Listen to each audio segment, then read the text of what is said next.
몇 년 전에 이 법당이 있기 전에 저쪽 법당에 기도를 할 때 한 보살님이 구미에서 오셨어요. 동지라고 해가지고 사람들이 몇 명 왔는데 구미에서 두 분이 오셨더라고요. 그리고 나서 이 보살님이 며칠 후에 천도제를 해달래요. 이 보살님은 형편이 굉장히 안 좋아서 제가 정말 최소한으로 받고 천도제를 하게 됐어요. 7년 전에 사망한 남편 천도제를 하고 있는데 이 남편이 90도 각도의 그런 절벽 같은 지옥에 빠져 있는 거예요. 거기서 올라오려고 발버둥 치는 그런 모습이 보이는 거예요. 그래서 보살님께 이야기를 했어요. 보살님, 남편은 깎아지른 그런 90도 각도의 절벽 지옥에 있었다. 그 지옥은 굉장히 깜깜했다. 어느 누구도 올라올 수 없는 그런 지옥이었는데 거기서 벗어났다. 이렇게 이야기를 했어요. 그랬더니만 이 보살님이 스님, 제 꿈 얘기해도 돼요? 이러는 거예요. 제가 중간에 얘기했기 때문에 꿈 얘기는 나중에 들읍시다. 그리고 나서 천도제를 마치고 이 보살님 사연을 듣게 됐어요. 이 보살님은 처녀 때부터 표충사라는 절에서 열심히 기도를 했대요. 모친도 다니고 있어서 그 절하고 인연이 굉장히 깊은가 보다 하고 그 절에서 열심히 기도를 했어요. 그리고 결혼을 하고 딸 3명을 낳고 잘 살고 있는데 남편이 운전을 하고 가다가 고라니를 피하려고 핸들을 꺾었는데 벼랑으로 떨어져서 8년을 중환자실에서 고생하다가 갔대요. 그 병수발을 이 보살님이 다 했대요. 얼굴만 이렇게 살아있고 내장은 썩어 들어가는 그런 상태에서 8년을 버티다가 사망했대요. 제가 그랬어요. 보살님, 아까 남편이 그 지옥에서 벗어났는데 이 집안의 업은 굿을 많이 한 업이다. 그래서 내장이 썩어 들어가는 그런 고통을 당하다가 간 거다. 이렇게 이야기를 했어요. 그랬더니만 이 보살님 하는 말이 시어머니가 평생 굿만 했대요. 평생 굿을 하게 되면은 무당도 이렇게 다라이에다가 내장을 가득 넣고 먹어요. 피고름이 뚝뚝 떨어지는 그 내장을 우걱우걱 먹어요. 누구를 불러들이는 거겠어요? 아기들을 불러들인 거죠. 그래서 그 업으로 자식이 그런 지옥에 떨어져 있다가 나오게 되었다. 이렇게 이야기를 했어요. 그랬더니만 이 보살님이 꿈 얘기를 그때부터 하는 거예요. 스님, 제가 다니는 절의 주지 스님이 산신기도를 권해서 기도를 시작한 지 한 달쯤 되었는데 꿈속에 산신님이 나타났습니다. 얼굴은 주름살도 하나 없고 깨끗한 얼굴에다가 도포는 크림색 도포래요. 그 도포가 너무너무 길어서 온 산을 덮고도 남는 그런 도포를 입은 산신님이 나타났대요.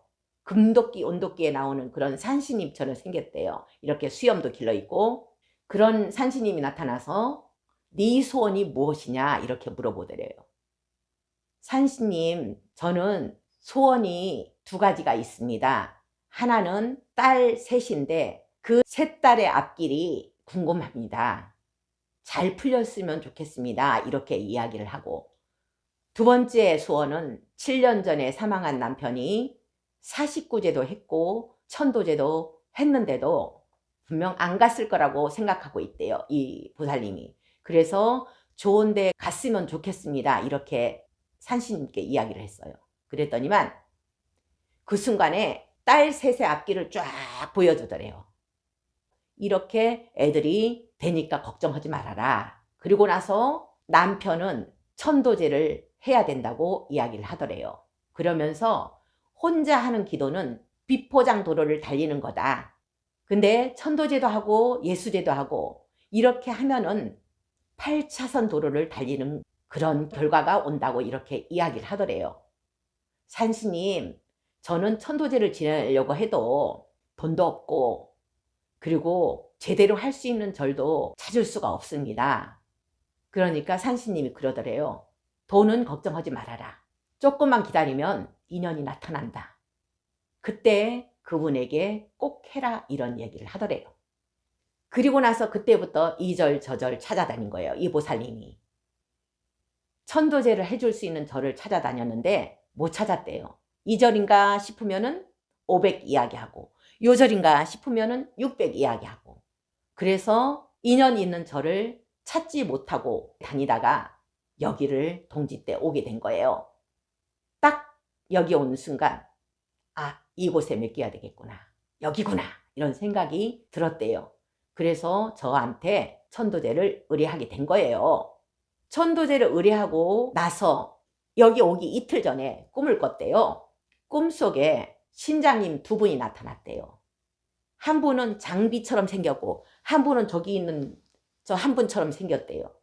가게를 하는데 두 분이 나타나서 이 가게를 청소해 주겠다고 왔대요. 그래서 여기는 청소할 게 없습니다. 제가 깨끗이 청소했습니다. 이렇게 이야기하니까 그게 아니다. 청소를 하지 않으면 스님께서 천도제를 하지 못한다. 이렇게 이야기를 하더래요. 그러면서 시국점에서 쓰는 두꺼운 비닐봉지 있죠. 그 비닐봉지 10개에다가 아무것도 없는 그런 바닥에서 손으로 이렇게 쓸어서 비닐봉지에 담더래요. 그때마다 피고름이 뚝뚝 떨어지는 내장들을 쓸어 담더래요. 근데 이 손은 깨끗하더래요. 그 피고름이 뚝뚝 떨어지는 내장들을 쓸어 담는데도 손이 깨끗하더래요. 10푸대를 이렇게 묶어서 갖고 가려고 내놓더래요. 이 보살님이 그랬대요. 그거는 제가 치울 테니 거기 놔두고 가세요. 이렇게 했대요. 그랬더니만 신장님들이 아니다. 네가 할 수 있는 게 아니다. 이러면서 10푸대를 갖고 나가시더래요. 그런 꿈을 여기 천도제 하기 이틀 전에 꿨대요. 그 꿈 얘기를 듣고 나서 참 신기하다 생각했어요. 이 보살님 참 대단하다. 얼마나 열심히 기도했으면 꿈속에서 신장님들이 나타나서 이렇게 청소해주고, 그리고 산신님이 미래까지 다 이야기해주고, 참 대단한 분 아니에요? 그러고 나서 이틀이 지났어요. 전화가 왔어요. 울면서. 스님, 새벽에 남편이 꿈속에 나타났습니다. 옛날에 젊었을 때의 그런 건강한 모습으로 나타나서 이야기를 하더래요. 그 지옥에서 벗어나려고 수만 번을 시도했대요. 거기는 본인만 있는 게 아니고 엄청나게 많은 영가들이 있었대요. 어느 누구도 그 절벽을 올라올 생각을 안 했대요. 왜? 못 올라올 거 뻔하니까. 본인은 그래도 올라오려고 수만 번을 시도했대요. 미끄러지고 또 올라오려고 하면 미끄러지고, 그러다가 이번에 천도제를 하고 나서 올라오게 되었다. 가장 높은 천상에 가기로 되어 있었는데 거기를 거절하고 산신으로 남아서 보살행을 하기로 했대요. 본인이 갚아야 될 빚이 너무 많아서 그 빚을 다 갚아야 되니까 제일 높은 천상을 거절하고 산신으로 남기로 했대요. 그러면서 옥천암을 향해서 고맙다고 90도 각도로 수도 없이 절을 하더래요. 남편하고 같이 울었대요. 꿈속에서. 그런 이야기를 저한테 전달하는 거예요. 참 신기하기도 하고, 그리고 이 터를 지키는 신장님들이 대단하다는 생각도 들어요. 제가 할 수 없는 일은 이분들이 미리 해주시는 거예요. 저는 이런 경험을 많이 했거든요. 스님, 신장님이 나타나서 어떻게 했습니다. 이런 얘기를 많이 하거든요. 미리 청소해 주시는 거예요.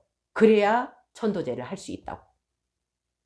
제가 능력이 대단해갖고 천도제를 하는 게 아니고, 이분들의 도움이 없으면은, 불보살님들의 도움이 없으면은 도저히 할 수 없는 게 바로 천도제라는 거예요.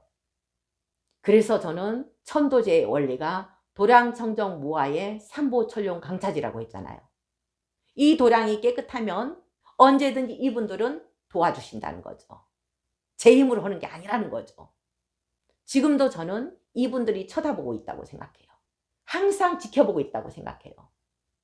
제가 옛날에 절벽에서 수행할 때 항상 옆에 신장님들이 칼 들고 지키고 있는 모습을 저는 선정 중에서 본 적이 있어요.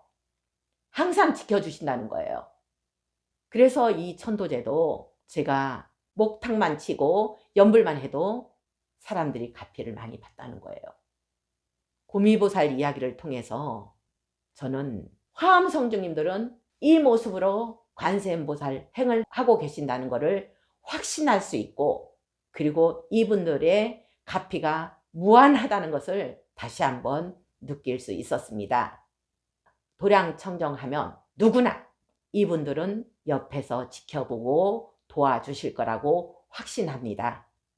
우리 모두 도량청정한 상태로 이분들과 주파수가 맞아서 집안이 편안하고 수행에 보탬이 될 수 있으면 하는 마음으로 이 이야기를 꺼냈습니다. 우리 모두 보살행으로 끊임없이 나아가도록 해봅시다.